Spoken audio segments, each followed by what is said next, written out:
किए हैं तो देशवासियों ने नम आंखों से उन्हें अंतिम विदाई दी है। देखिए ये रिपोर्ट। वे दुनिया के सबसे प्रतिभाशाली उद्योगपतियों में से एक थे। अरबों खरबों के कारोबारी साम्राज्य के मालिक थे, लेकिन सादगी की मिसाल कहे जाते थे। 86 साल की उम्र के पड़ाव में उद्योग जगत का ये सितारा दुनिया को अलविदा कह गया। बुधवार को मुंबई के ब्रीच कैंडी अस्पताल में आखिरी सांस ली। गुरुवार को मुंबई के वर्ली में राजकीय सम्मान के साथ उनका अंतिम संस्कार किया गया। इससे पहले मुंबई के एनसीपीए ग्राउंड में अंतिम दर्शन के लिए उन्हें रखा गया था, जहां भारी तादाद में लोगों ने उन्हें श्रद्धांजलि दी और अंतिम दर्शन किए।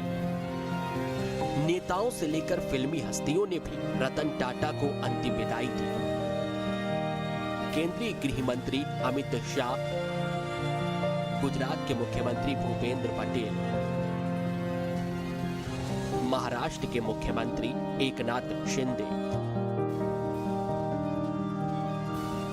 महाराष्ट्र के उप मुख्यमंत्री देवेंद्र फडणवीस, केंद्रीय मंत्री पीयूष गोयल ने रतन टाटा को श्रद्धांजलि दी।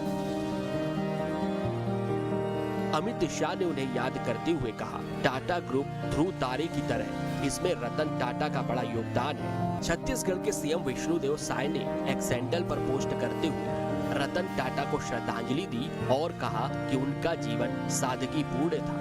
नैतिक नेतृत्व और परोपकार की भावना एक मिसाल थे। वे सदैव हमारी यादों में जीवित रहेंगे। बता दें कि पद्म विभूषण और पद्म भूषण से सम्मानित रतन टाटा को 7 अक्टूबर को भी आईसीयू में भर्ती किए जाने की खबर थी। हालांकि उन्होंने ही इसका खंडन करते हुए कहा था कि वे ठीक हैं, रूटीन चेकअप के लिए अस्पताल पहुंचे हैं। वीडियो जर्नलिस्ट प्रदीप बैस के साथ संदीप अमरकर, न्यूज स्टेट मध्य प्रदेश छत्तीसगढ़।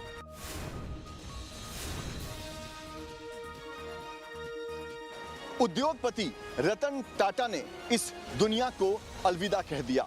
उन्होंने दक्षिण मुंबई के ब्रीच कैंडी अस्पताल में आखिरी सांसें ली। लेकिन रतन टाटा ने न सिर्फ टाटा ग्रुप को आसमान की बुलंदियों तक पहुंचाया, बल्कि उन्होंने ऐसे ऐतिहासिक काम किए हैं जिससे सीधा फायदा आम आदमी को पहुंचा है। यही वजह है कि न सिर्फ उद्योग जगत में बल्कि उनके निधन की खबर से देश का कॉमन मैन भी शोक की लहर में डूबा हुआ है। एक उद्योगपति होने के साथ साथ समाज सेवा के लिए अपने कमिटमेंट के लिए मशहूर रतन टाटा का निधन देश भर में लोगों के लिए एक शौक की तरह आया। सोशल मीडिया पर श्रद्धांजलि देने वालों की बाढ़ आ गई। लोगों ने कहा कि ऐसा लग रहा है मानो एक युग का अंत हो गया हो। दुनिया भर में पॉपुलर पंजाबी सिंगर दिलजीत दोसांझ बुधवार को जर्मनी में परफॉर्म कर रहे थे। तब उन्हें रतन टाटा के निधन की खबर मिली। उन्होंने अपना कॉन्सर्ट बीच में रोक दिया और उन्हें श्रद्धांजलि दी। रतन टाटा जी बारे तुसीं सारे जानते हो, उन्हां दा देहांत होया रतन टाटा जी दा, साडे वल्लों उन्हां नूं निੱਘी श्रद्धांजलि। जर्मनी में सिंगर ने श्रद्धांजलि दी तो भारत में गरबा पंडालों में रतन टाटा को श्रद्धांजलि दी गई। रतन टाटा के निधन की खबर लगते ही बीच में ही गरबा रोक दिया गया।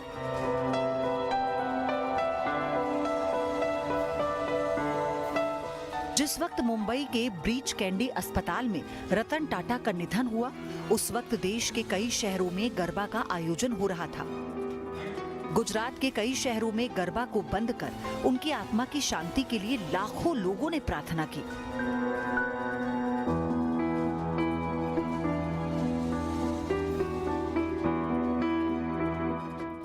देश में ही नहीं बल्कि पूरी दुनिया में एक से बढ़कर एक कारोबारी हुए, आगे भी होते रहेंगे। लेकिन जब बात रतन टाटा की आती है तो हर जुबान से एक ही बात निकलती है कि उनके जैसा कभी कोई नहीं हो सकता। वीडियो जर्नलिस्ट स्वप्निल चौहान के साथ पंकज मिश्रा, न्यूज स्टेट मध्य प्रदेश छत्तीसगढ़।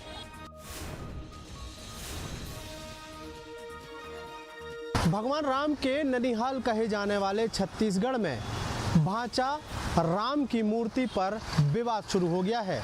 रायपुर के चंदखुरी में स्थापित भगवान राम की मूर्ति पर सियासी संग्राम देखने को मिल रहा है। आखिर क्यों छिड़ा है ये सियासी संग्राम, देखिए इस रिपोर्ट में। देश के एकमात्र माता कौशल्या के मंदिर चंद्रखुरी में लगी भगवान राम की 51 फीट मूर्ति बदली जा रही है, जिस पर सियासत हो रही है। पूर्व सरकार के दौरान बीजेपी नेताओं ने मूर्ति के मुखमंडल पर सवाल उठाते हुए कहा था कि इसको देखकर भगवान राम की फीलिंग नहीं आती है। सत्ता परिवर्तन के बाद इस मूर्ति को बदला जा रहा है। अब जो मूर्ति लगेगी उसे मध्य प्रदेश के ग्वालियर में बनाया जा रहा है, लेकिन कांग्रेस का कहना है कि बीजेपी भगवान को ही बदल देगी। दरअसल चंद्रखुरी देश का एकमात्र कौशल्या माता मंदिर है। ये स्थान राम वन गमन परिपथ में शामिल है। यहाँ 69 लाख की लागत से 51 फीट की भगवान राम की मूर्ति TCIL नामक एजेंसी ने स्थापित की थी। जानकारों की माने तो नई मूर्ति ग्वालियर के शिल्पकार दीपक विश्वकर्मा सैंड स्टोन कहे जाने वाले बना रहे हैं। जिस एजेंसी ने पहले मूर्ति लगाई थी उसी एजेंसी से बदलाव कराया जा रहा है, लेकिन इस पर बीजेपी कांग्रेस की ओर से वार पलटवार जारी है। बीजेपी का कहना है कि कांग्रेस भगवान राम के नाम पर दिखावा करती है। वहीं दूसरी तरफ रायपुर ग्रामीण से बीजेपी विधायक मोतीलाल साहू का कहना है कि ये आस्था का विषय है। चंद्रखुरी में जब से मूर्ति की स्थापना हुई है तब से राम भक्तों को चिंता हो रही थी कि ऐसी मूर्ति कैसे बन गई। छत्तीसगढ़ में भगवान राम के नाम पर शुरू हुई सियासत भगवान राम की मूर्ति तक पहुंच गई है। बीजेपी ने कांग्रेस सरकार के दौरान राम वन गमन पथ योजना पर सवाल खड़े किए थे। वहीं अब बीजेपी भगवान राम की मूर्ति बदल रही है। देखना होगा कि आने वाले समय में इसका क्या असर होता है। वीडियो जर्नलिस्ट प्रमोद देवांगन के साथ अंकुश शर्मा, न्यूज स्टेट मध्य प्रदेश, छत्तीसगढ़।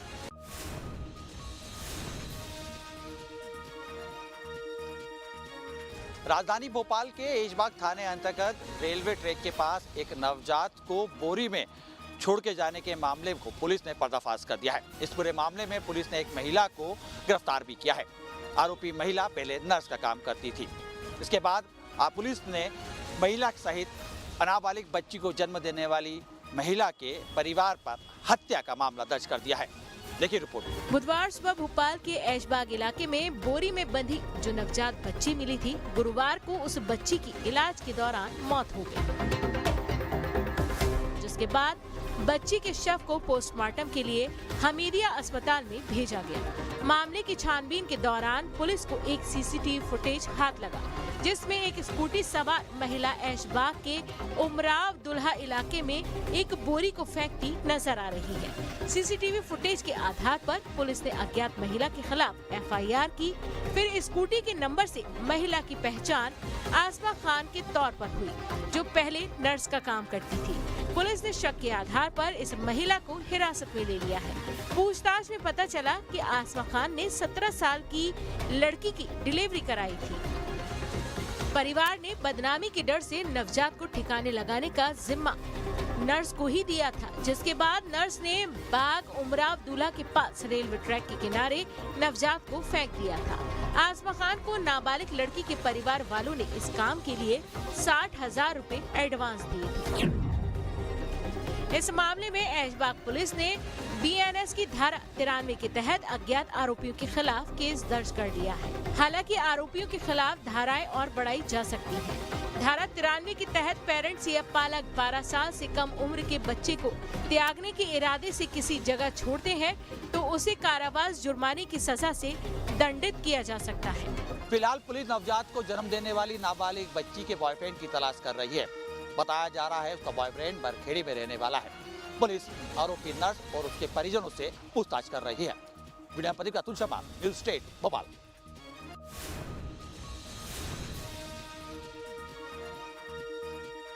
छत्तीसगढ़ के MCB जिले में प्रधानमंत्री आवास योजना में फर्जीवाड़े करने का मामला सामने आया है, जहां एक दिव्यांग ने आवास मित्र पर योजना के पैसे हड़पने का आरोप लगाया है।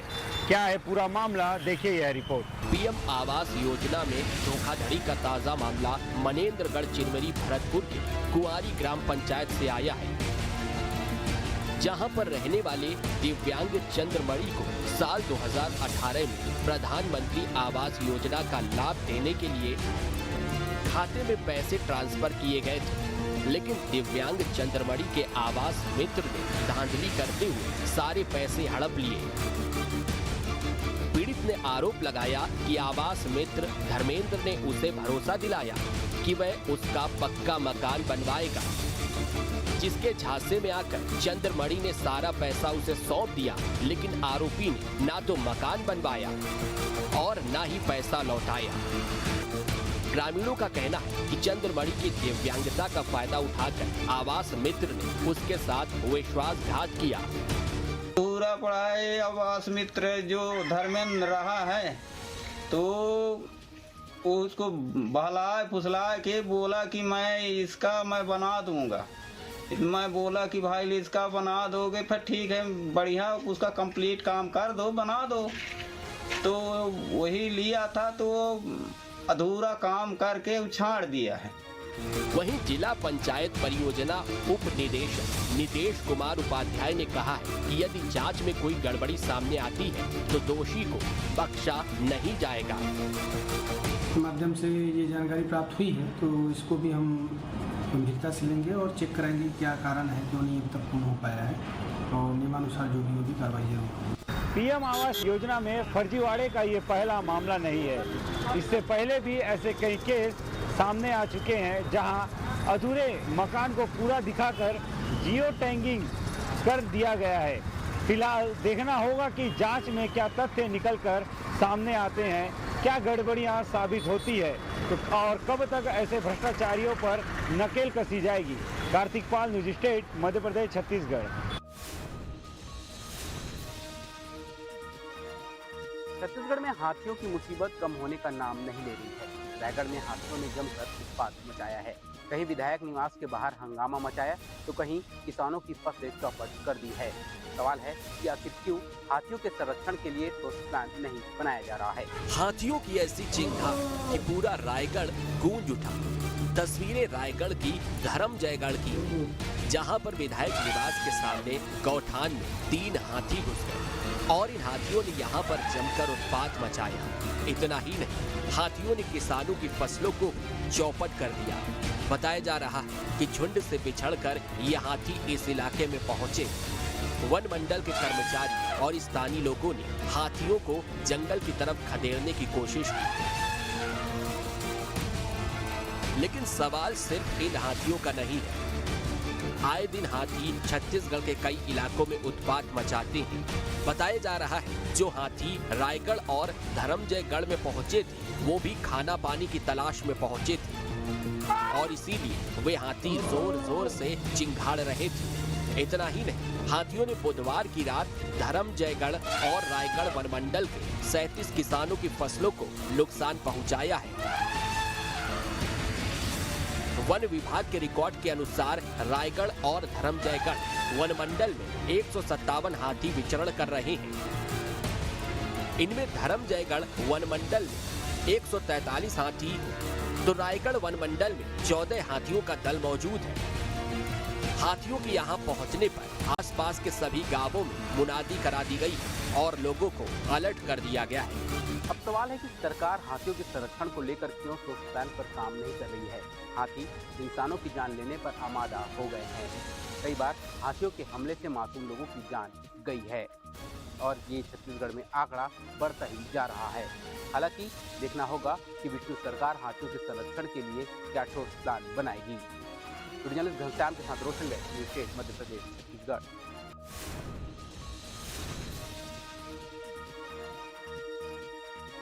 इजराइल ने लेबनान में हिजबुल्लाह के खिलाफ ग्राउंड एक्शन भी शुरू कर दिया है। उसकी स्पेशल फोर्सेस लेबनान में उसके गढ़ को तबाह करने पर जुटी हुई है।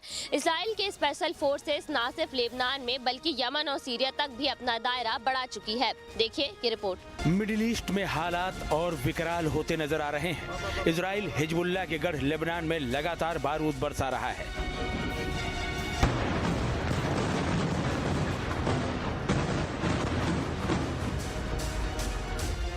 इजराइल ने लेबनान में हिजबुल्लाह के खिलाफ ग्राउंड एक्शन भी शुरू कर दिया है। उसकी स्पेशल फोर्सेज लेबनान की सीमा में घुसकर हिजबुल्लाह के ठिकानों को तबाह कर रही हैं।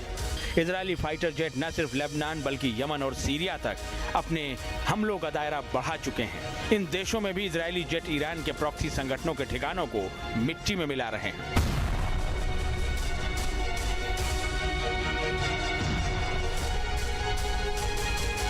इस बीच इजरायली प्रधानमंत्री बेंजामिन नेतन्याहू ने अमेरिकी राष्ट्रपति जो बाइडेन के साथ बुधवार को फोन पर बात की। ईरान के मिसाइल हमले का जवाब देने के लिए इस बातचीत को बेहद अहम माना जा रहा है। सूत्रों के मुताबिक इजराइल को अमेरिका से हिजबुल्लाह के खिलाफ अपने हमलों को जारी रखने की खुली छूट मिल गई है। यही नहीं, उसे अब ईरान पर भी हमला करने के लिए हरी झंडी मिल गई है। बाइडेन और नेतन्याहू की बातचीत के बाद कयास इस बात के लगाए जा रहे हैं कि अब इजराइल किसी भी वक्त ईरान पर हमला कर सकता है। इजराइल ने ईरान को आखिरी अल्टीमेटम दे दिया है। नेतन्याहू ने कह दिया है कि ईरान पर हमला होकर रहेगा। ऐसा कहा जा रहा है कि बाइडेन ने नेतन्याहू से कहा है कि ईरान के हमले पर इजराइल का रिस्पांस संतुलित होना चाहिए। इसी के बाद ये कयास लगने लगे हैं कि अब इजराइल ईरान पर कभी भी अटैक कर सकता है। नेतन्याहू और बाइडेन के बीच हुई बातचीत के तुरंत बाद इजराइल के रक्षा मंत्री योव गैलेंट ने कहा कि ईरानी हमला आक्रामक था, लेकिन उसमें सटीकता की कमी थी। उन्होंने जोर देकर कहा कि जो भी इजराइल पर हमला करेगा उसे गंभीर परिणाम भुगतने होंगे। अब जबकि ईरान के मिसाइल हमले का जवाब देने के लिए इजराइल दम भर रहा है, तो वहीं ईरान भी करारा जवाब देने की बात कह रहा है। ये संकेत बेहद खतरनाक है। ये इस बात की गवाही दे रहे हैं कि बारूद के ढेर पर बैठे मिडिल ईस्ट में कयामत आने वाली है। वीडियो जर्नलिस्ट आशु के साथ नीलम गुरवे, news state Madhya Pradesh, Chhattisgarh.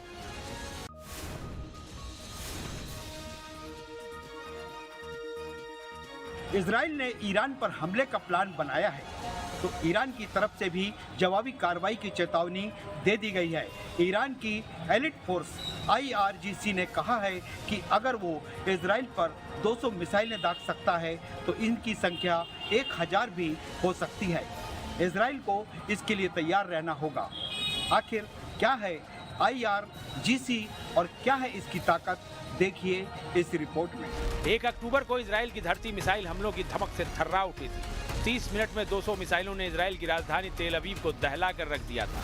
Iran ने इजराइल पर सबसे बड़ा बैलिस्टिक मिसाइल प्रहार किया था।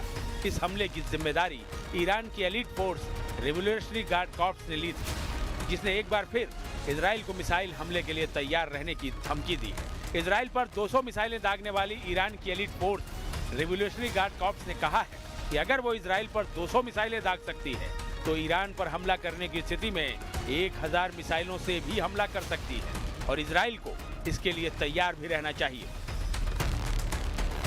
IRGC, Islamic revolutionary guard corps या IRGC ईरान के प्रमुख सैन्य बलों में से एक है, जिसकी अपनी सेना, नौसेना, वायुसेना और एक खुफिया शाखा है। IRGC की स्थापना 1979 में इस्लामी क्रांति के तुरंत बाद शिया मुस्लिम मौलवी शासन प्रणाली की रक्षा करने और नियमित सशस्त्र बलों को नियंत्रण में रखने के लिए की गई थी। IRGC को सिपाही पासदारन के नाम से भी जाना जाता है। स्थापना के वक्त IRGC एक छोटी सेना थी, जिसमें पारंपरिक लड़ाके नहीं बल्कि वो लोग शामिल थे जो देश में इस्लामिक क्रांति चाहते थे। दावा है कि IRGC के पास 1,90,000 एक्टिव सैनिक हैं। IRGC के पास अपनी सेना, नौसेना और वायुसेना है। ये ईरान का बैलिस्टिक मिसाइल और परमाणु कार्यक्रम भी चलाती है। ऑपरेशन ट्रू प्रॉमिस 2 उसी की बानगी था। अब IRGC ने 1000 मिसाइल हमलों की धमकी देकर मिडिल ईस्ट में तनाव और बढ़ा दिया है। पहले तेहरान में हमास चीफ हानिया की हत्या और फिर लेबनान में हिजबुल्लाह चीफ हसन नसरल्लाह के मारे जाने के बाद IRGC ने बदला लेने की बात कही थी। ऑपरेशन प्रॉमिस 2 उसी की बानगी थी। अब IRGC ने 1000 मिसाइल हमले की धमकी देकर तनाव और बढ़ा दिया है। वीडियो जर्नलिस्ट राजेश के साथ Mahesh Chandak, news state Madhya Pradesh, Chhattisgarh.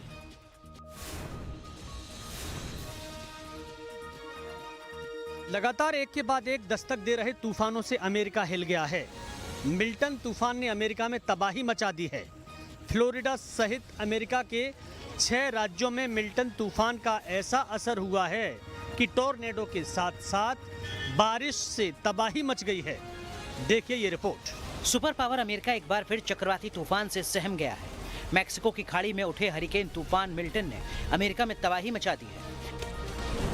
205 kilometre प्रति घंटे की रफ्तार से आए तूफान ने सिर्फ 20 मिनट में इतना हाहाकार मचाया कि अमेरिका हिल गया। तूफान से समंदर की ऊंची लहरें शहरों में घुस गईं, सड़कें दरिया में तब्दील हो गईं, घरों की छतें उड़ गईं, पेड़ और खंभे उखड़ गए, 6 राज्यों में अंधकार छा गया।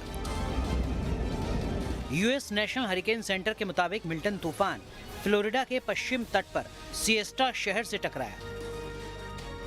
टकराते वक्त अचानक ये कैटेगरी 5 के तूफान में तब्दील हो गया, जिससे 20 मिनट में ही एक साथ 10 से ज्यादा टॉर्नेडो आसमान में उठे।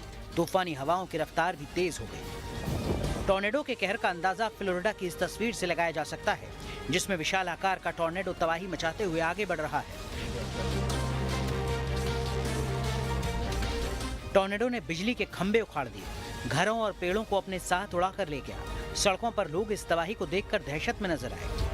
फ्लोरिडा का सारासोटा शहर में भी तूफान ने भयंकर कहर मचाया। समंदर की ऊंची लहरें शहर में घुस गईं, पेड़ उखड़ गए, घरों के दरवाजे, खिड़कियां और दुकानों के शटर टूट गए। इमारतों में बिजली के तार टूटने से स्पार्क होती तस्वीरें कैमरों में कैद हुई। अमेरिकी मौसम विभाग के मुताबिक तबाही मचाने के बाद मिल्टन तूफान फ्लोरिडा को पार करके नॉर्थ अटलांटिक में बढ़ गया है। इसके फिर से समंदर में पहुंचने से अमेरिका के दक्षिणी पूर्वी इलाके पर खतरा बन गया है, क्योंकि ये तेज हो सकता है। अटलांटिक कोस्ट पर टॉर्नेडो के तबाही मचाने की आशंका जताई जा रही है। Vinod Sharma, news state.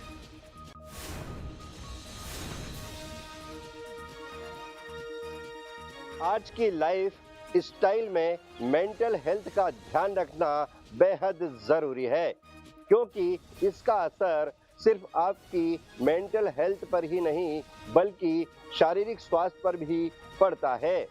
Mental health की समस्याओं को लोग छिपाते हैं, लेकिन इस पर बात करना बेहद जरूरी है। कभी कभी हमारी जिंदगी की रफ्तार इतनी तेज हो जाती है कि हम अपने मन की आवाज को सुनना ही भूल जाते हैं। धीरे धीरे तनाव, चिंता और उदासी जैसे भाव हमारे जीवन का हिस्सा बन जाते हैं, और ये भाव हमारे मानसिक स्वास्थ्य के साथ ही शारीरिक स्वास्थ्य को भी प्रभावित करने लगते हैं। ये भावनाएं हमारे शरीर को कई तरीकों से प्रभावित करती हैं। इसलिए मानसिक स्वास्थ्य यानी मेंटल हेल्थ के बारे में बात करना बेहद जरूरी है। इसीलिए हर साल 10 अक्टूबर को विश्व मानसिक स्वास्थ्य दिवस मनाया जाता है। इसका उद्देश्य समस्याओं से पीड़ित लोगों को सपोर्ट करना और उनके लिए सही सुविधाएं मुहैया करवाना भी है।